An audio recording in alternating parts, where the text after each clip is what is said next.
দীপঙ্কর অ্যারেস্টের ব্যাপারে আমি তো বলবো খুব খারাপভাবে মেসেজ বাঁচিয়ে রেখে কোনো রকম ডিভোর্স না করেই ওরা সেকেন্ড একটা ম্যারেজ করেছিল। দীপঙ্কর হিন্দু ধর্ম ত্যাগ করে মুসলিম ধর্ম নিয়েছে, কারণ কিনা ও যেহেতু ডিভোর্স হয়নি আর এই বিয়েটা বাঁচিয়ে রেখে আরেকটা বিয়ে করা যাবে না, সেজন্য মুসলিম ধর্ম গ্রহণ করে এবং ও সেই মতো ও সুমিকে বিয়ে করে করছিলাম আমার পেজ থেকে, এবং সেখানে মৃণাল এসে আমার কাছে হেল্প চায় এবং সেটা রাতারাতি ভাইরাল হয়। ওই মেসেজটাই হচ্ছে রাতারাতি ভাইরাল হয়। তো সেইটাকে সুযোগটাকে আমি আমার কাজে লাগাই গেলে মেটারও মুখ আছে, মেটার এই রুলস আছে, মেটার ওই রুলস আছে, সুতরাং তুমি বলতে পারছো না। তুমি বলার কে? তেমন ভাবে পরকীয়া ব্যাপারটা ওই একই জায়গাতে গিয়ে দাঁড়িয়ে আছে, সুপ্রিম কোর্ট অর্ডার করে রেখেছে, সুতরাং তুমি বলার কে? এখন মানুষের ডিভোর্স করাটা না কোনো ফ্যাক্টরই নয়, মানে এখন মানুষ বিয়ে করবার আগে ডিভোর্সের দিনক্ষণ মানে ঠিক তো মুখ দাস ইতিমধ্যে সকলেই পরিচিত হয়েছেন, সকলেই জানেন তার নাম।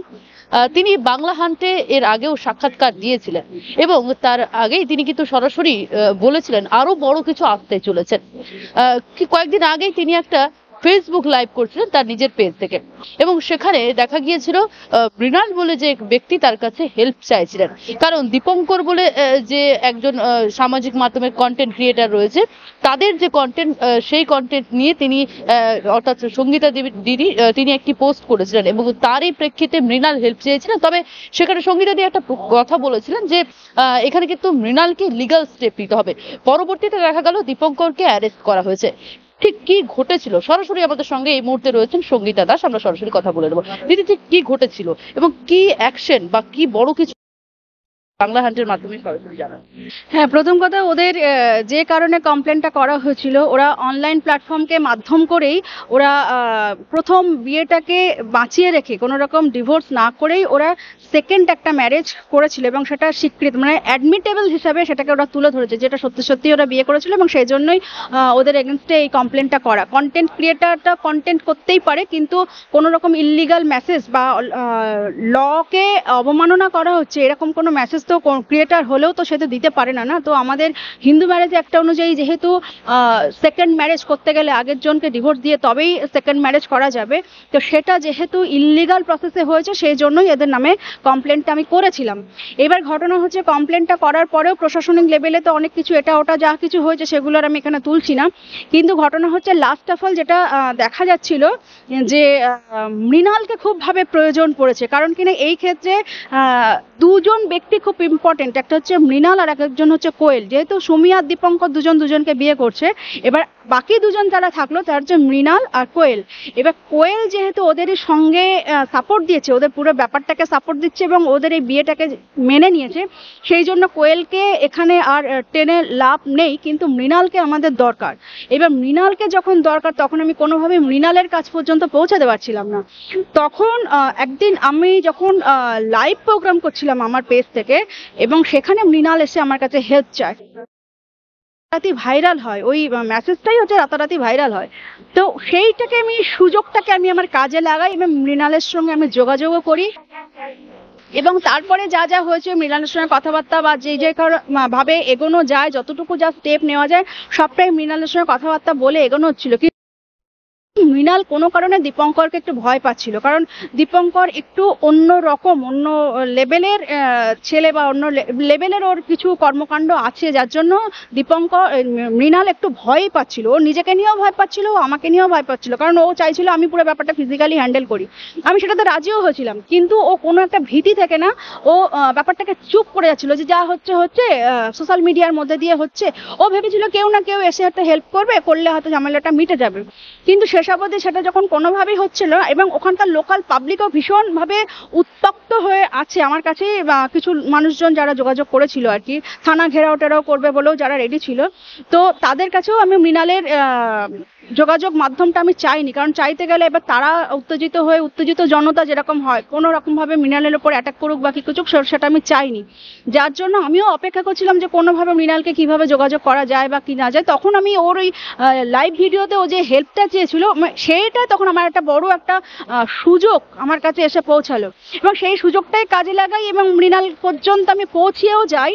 এবং লাস্ট অফ অল যেটা গিয়ে দাঁড়ালো, অনেক কাটাছেঁড়া এটা ওটা হওয়ার পরে যেটা গিয়ে দাঁড়ালো যাচ্ছে মৃণালকে একটা কমপ্লেন করতেই হবে, লিগালি মৃণালকে একটা কমপ্লেন করতে হবে। তার কারণ একটাই, যে ধরো পাবলিক যদি কিছু একটা কমপ্লেন করলো, তার এগেনস্টে যদি ওদেরকে যদি অ্যারেস্ট করাও হয়, এবার যদি কোনো কারণে কোয়েলের মতো যদি মৃণাল আবার যদি বলে যে না এটা কন্টেন্ট ছিল বা এটা আমরা সাপোর্ট দিচ্ছি, আমাদের কোনো আপত্তি নেই। অ্যাডাল্ট মানুষ আপত্তি যদি না করে, সেখানে তো কারোর কিছু করারও থাকে না, যেহেতু চারজনেই অ্যাডাল্ট। এবার সবাই যদি সবারটা যদি মেনে নেয়, সেক্ষেত্রেও কারোর কিছু করার থাকবে না। কিন্তু খারাপ মেসেজটা খারাপই থাকবে, কিন্তু সেক্ষেত্রে কারোর কিছু করার থাকবে না। এবার সেই জন্য তখন মৃণালের থেকে কমপ্লেনটা আসাটা ভয় টয় পাক, এটা ওটা আমি ওকে যত রকম ভাবে বলার, আমি বলছি তোমাকে এটা করতে হবে, তোমাকে এটা করতেই হবে। তোমরা বড় বড় ক্রিয়েটার, তোমাদের থেকে এই খারাপ মেসেজটা আমি কোনোভাবেই আমরা অ্যালাউ করছি না। আর এটা যদি না করো, এর অ্যাকশন কিন্তু অন্য রকম অন্য লেভেল থেকে আসবে, সেটা খুব একটা ভালো হবে না তোমাদের কারোর জন্যই, চারজনের কারোর জন্যই ভালো হবে না। তো লাস্টে যাই হোক, লাস্ট অফ অল মৃণাল কমপ্লেনটা করে এবং প্রশাসন একদম পুরো রেডি ছিল, মানে যখনই মৃণাল কমপ্লেন করবে তখনই তার এগেনস্টে অ্যাকশনটা নেওয়া হবে। এবং আলটিমেট তাই হলো, এবং ওরা অ্যারেস্টও হলো। এবং ঘটনা হচ্ছে ওরা অ্যারেস্ট হলো, হওয়ার পরে ওরা জামিন নিল, কোর্টে ওদেরকে প্রডিউস করা হলো, ওরা জামিন নিল। এবার জামিন নেওয়ার পরে ওরা আবার রাত্রিবেলা আবার একটা লাইভ করে ওরা আবার একটা মেসেজ দিল সবাইকে, কি ওই ভিডিওগুলো ফেক। তো তারপরে ওই ভিডিওগুলো ফেক একবার বলছে, আবার পরেক্ষণে বলছে যে এটা ওনার কমপ্লেনের জন্য হয়নি, এটা মৃণালের কমপ্লেনের জন্য হয়েছে। বিভিন্ন রকমভাবে মানে ওদের এখন বাই হুক অ্যান্ড কুক আমাকে ডাউন করাটা একটা হচ্ছে ওদের একটা টেন্ডেন্সি।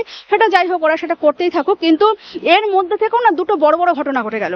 ওদের কাছে হয়তো ব্যাপারগুলো কিছুই না, খুব মামুলি, কিন্তু যেটা একটা খুব বড় আকারের রূপ নিয়েছে, যেটা হচ্ছে ওরা একটা মেসেজ দিয়েছে কোনো না কোনো মাধ্যম থেকে, সেটাও পাবলিক হয়েছে এবং সেটাও ভাইরাল হয়েছে। সেটা হচ্ছে দীপঙ্কর হিন্দু ধর্ম ত্যাগ করে মুসলিম ধর্ম নিয়েছে, কারণ কিনা ও যেহেতু ডিভোর্স হয়নি, আর এই বিয়েটা বাঁচিয়ে রেখে আরেকটা বিয়ে করা যাবে না, সেজন্য মুসলিম ধর্ম গ্রহণ করে, এবং ও সেই মতো ও সুমিকে বিয়ে করে। কিন্তু ও মুসলিম ধর্ম নিয়েছিল বিয়েটা করবার জন্য, কিন্তু বিয়েটা কিন্তু ও করেছে হিন্দু রিচুয়ালস মেনে।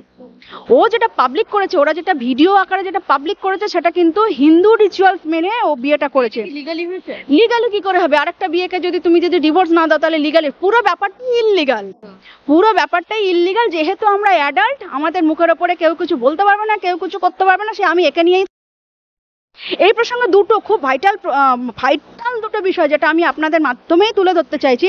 একটা হচ্ছে ধর্মীয় আঘাত একটা করলোই, ধর্মীয় আঘাত বলতে হিন্দু ধর্মকেও ছোট করলো, মুসলিম ধর্মকেও ছোট করলো। ওরা যেহেতু হিন্দু ধর্মের, সেহেতু হিন্দু ধর্ম সম্পর্কে হয়তো ওদের জ্ঞান একটু থাকলেও থাকতে পারে, কিন্তু মুসলিম ধর্ম সম্পর্কে আমি বলবো ওদের কোনো ধারণা নেই। কোনো ধারণা নেই বলেই ওরা এইটাকে প্রমোট করলো যে আমরা হিন্দু ধর্ম ত্যাগ করে মুসলিম ধর্ম গ্রহণ করে আমরা এই কাজটা করলাম। যেহেতু মুসলিম ধর্মে একটার পরে দুটো বিয়ে করা যেতে পারে, কিন্তু মুসলিম ধর্মেও একটার পরে দুটো বা চারটে বিয়ে করতে গেলে যে নিয়ম কানুনগুলো মেনটেন করতে হয়, ওরা কি সেই নিয়ম কানুনগুলো মেনটেন করে কি এই বিয়েটা করেছে?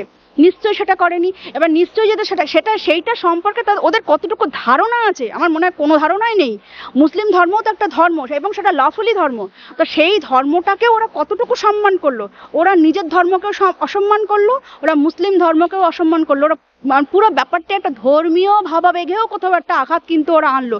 এবং আমার এই কথাটা কতটা যুক্তিসঙ্গত কি সঙ্গত না, আপনারা আপনাদের এই মিডিয়া থেকে বেরোলেই আপনারা বুঝতে পারবেন যে ওরা উভয় পক্ষকেই কিন্তু ওরা একদম কালিমালিপ্ত করলো, কলুষিত করলো।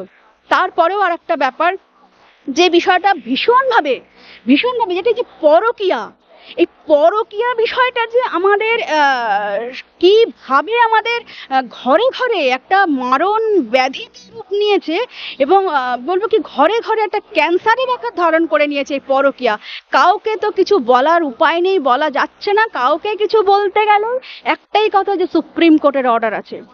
খুব স্বাভাবিক কথা, সুপ্রিম কোর্ট যেহেতু অ্যালাউ করে দিয়েছে, যেমন এই ফেসবুক নিয়ে কথা বলতে গেলে মেটার অমুক আছে, মেটার এই রুলস আছে, মেটার ওই রুলস আছে, সুতরাং তুমি বলতে পারছো না।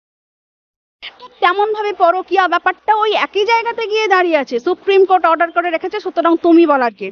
এই যে পরকীয়া জায়গাটা সুপ্রিম কোর্ট হয়তো কোনো না কোনো একটা কেসের উপর দাঁড়িয়ে হয়তো এটাকে হয়তো পারমিশন করে রেখেছিল, কিন্তু তার যে পরবর্তীকালে যে কি ভয়ঙ্কর রূপ নিয়েছে এই পরকীয়া, সেটা আমার মনে হয় সবাই জানলেও সেটা নিয়ে মনে হয় এখনো মুখ খোলার জায়গায় মনে হয় কেউ এসে পৌঁছায়নি। তো বাঙালি টাঙালি বলবো না, ওভারঅল ইন্ডিয়াতেই আমি বলবো, কারণ হ্যাঁ অবশ্যই ভারতের কথাই বলছি, কারণ ডিভোর্সের মাত্রা যে পরিমাণে বেড়ে গিয়েছে এবং ডিভোর্সের মধ্যে 90% কিন্তু এই পরকীয়া। এই পরকীয়াটাই হচ্ছে মেন এবং মুখ্য কারণ যে ডিভোর্সের দিকে এগোচ্ছে। তাহলে কি কোর্ট অর্ডার করেছে, তাহলে তো শুধু কোর্ট অর্ডারই করলো, কিন্তু কোর্টের যে মানুষের মধ্যে যে ইমোশন, তাহলে ইমোশনটা তো কোনো রকম ভাবে চেঞ্জ হচ্ছে না। আমিও চাইবো না যে আমার হাজবেন্ড অন্য কোনো মেয়ে নিয়ে সম্পর্ক থাকুক, বা একজন পুরুষও চাইবে না তার ওয়াইফ অন্য কোনো কারোর সঙ্গে সম্পর্ক থাকুক। সুতরাং কেউ যখন ব্যাপারটা ইমোশনালি নিচ্ছে না, এবং কিছু মানুষের উপকারার্থে, অবশ্যই কিছু মানুষের উপকারার্থে হয়তো এই পরকীয়া ব্যাপারটাকে হয়তো স্বীকৃতি দেওয়া হয়েছে, কিন্তু এই পরকীয়া কি বলবো, একটা মারণ ব্যাধি, ক্যান্সারের রূপ নিয়েছে। ঘরে ঘরে ঘরে ঘরে এই ক্যান্সার পৌঁছে গিয়েছে। আর এর জন্য ডিভোর্সের মাত্রা প্রচন্ড হারে বেড়ে গিয়েছে। তো আমার কোথাও গিয়ে মনে হচ্ছে, এবং মনেই হচ্ছে যে এই আইনের পরিবর্তন দরকার। এই আইনকে যেন তেন প্রকারে এই আইনের স্থগিত হওয়াটা, স্টে হওয়াটা দরকার। এবং আমি আমার সমস্ত অ্যাডভোকেট সেকশনকেই আমি এই বিষয়ে আমি অ্যাপিল করতে, আমি অনুরোধ করছি, এই পরকীয়াকে থামাতে হবে। পরকীয়া যদি এইভাবে চলতে থাকে, তাহলে অনেক কিছুই, শুধুমাত্র সোশ্যাল তো দেই করে নাচ করলে তো হবে না। সোশ্যাল মিডিয়ার মধ্যে যেমন অনেক কিছু নেগেটিভিটি আছে, সেই নেগেটিভিটির মধ্যে পরকীয়াটাও তো একটা মুখ্য একটা জায়গা। আজকেই দীপঙ্করের এই যে ঘটনাটা, দীপঙ্কর আজকে ইউটিউবার হোক বা সোশ্যাল মিডিয়া ক্রিয়েটার হোক, যাই কিছু হোক না কেন, পুরো ব্যাপারটি হচ্ছে সামাজিক মাধ্যমকে হাতিয়ার করেও পরকীয়া বাড়ছে। যারা সামাজিক মাধ্যমে থাকেন না, তাদের মধ্যেও পরকীয়া ব্যাপারটা উঠে আসছে। এবং পুরুষ মহিলা উভয়ের ক্ষেত্রে, পুরুষ এখানে কোনো পুরুষ ব্যাপার না, কারণ একটা পরকীয়া করতে গেলে পুরুষকেও দরকার, মহিলাকেও দরকার। শুধুমাত্র পুরুষের দিকে আঙুল তুললাম, মহিলাদের দিকে আঙুল তুললাম না, বা শুধু মহিলাদের দিকে আঙুল তুললাম, পুরুষদের দিকে কারণ এটা তো উভয়ের সঙ্গে পরিপূরক পুরো ব্যাপারটা। এটা তো উভয়ের ব্যাপারটাই উঠে আসছে। কিন্তু এই পরকীয়া থামাতে হবে।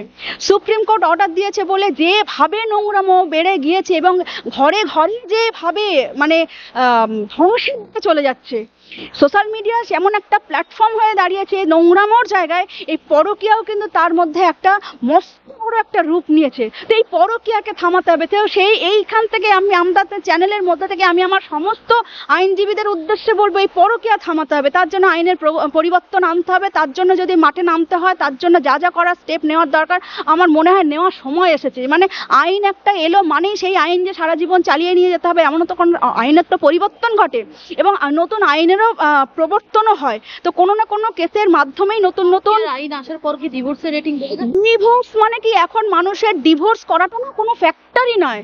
মানে এখন মানুষ বিয়ে করবার আগে ডিভোর্সের দিনক্ষণ মানে ঠিক করে রাখে।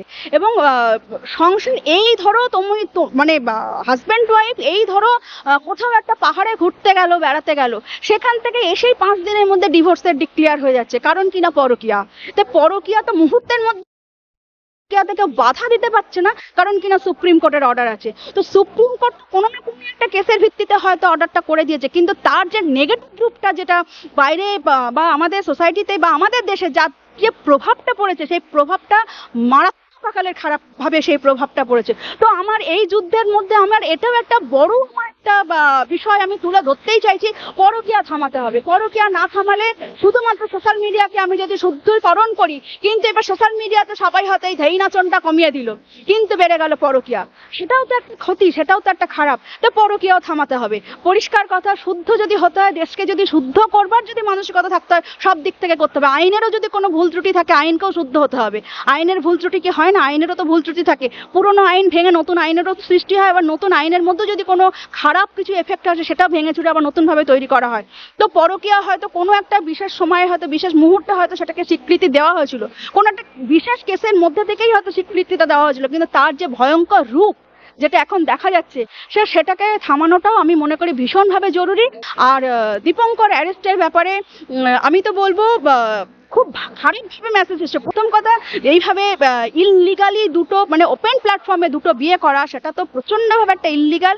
দ্বিতীয় কথা হচ্ছে, বোধ ধর্মকে, হিন্দু প্লাস মুসলিম দুটো ধর্মকেই ছোট করা হয়েছে, কলুষিত করা হয়েছে। তুমি তোমার নিজের হিন্দু ধর্মকেও ছোট করেছো, তুমি মুসলিম ধর্মকেও ছোট করেছো। তারপরে হচ্ছে পরকীয়া, এটার তো একটা পরকীয়ারই একটা এফেক্ট পড়লো। এই যে ঘটনাটা, একটা পরকীয়ারই এফেক্ট পড়লো। একটা বাচ্চা অনলাইন প্ল্যাটফর্মে কাঁদছে মাকে ফিরিয়ে আনার জন্য, আর সেই মা আরেকজনকে বিয়ে করে সে রোম্যান্সের ভিডিও পোস্ট করে যাচ্ছে। এটা তো পরকীয়া, এটা তো লিগাল বিয়ে নয়। অ্যাডাল্ট বলে কেউ কিছু বলতে পারছে না, কিন্তু এটা তো লিগাল বিয়ে। তো পরকীয়াকেও আমার মনে হয় কোথাও একটা কাটাছেঁড়া করার প্রয়োজন, এবং সময় এসেছে বদলাতে। যদি হয় সবকিছু বদলাবে, সময় এসেছে। আবর্জনা মুক্তিকরণের যে দায়িত্ব নিয়েছেন সঙ্গীতা দাস, তার পাশাপাশি এবার তিনি একেবারে বড়সড় যে ইঙ্গিত করে দিলেন পরকীয়াকে নিয়ে। পরকীয়াতে ইতিমধ্যে কিন্তু সামাজিক মাধ্যম থেকে শুরু করে সাধারণ মানুষজনের মধ্যে তার এফেক্ট কিন্তু খুব বাজেভাবে পড়ছে, এবং পরকীয়ার জন্য অনেক পরিবার পর্যন্ত শেষ হতে বসেছে। তা নিয়ে এবার সরব হলেন সঙ্গীতা দাস। ক্যামেরায় অভিজিতের সঙ্গে শোভনের রিপোর্ট, বাংলা হাট, কলকাতা। আরো ভালো ভালো খবর দেখতে সাবস্ক্রাইব করুন বাংলা হান্টের ইউটিউব চ্যানেল। বাংলা হান্টের আরো খবর দেখতে নজর রাখুন। বাংলা খবর মানেই বাংলা হান্ট।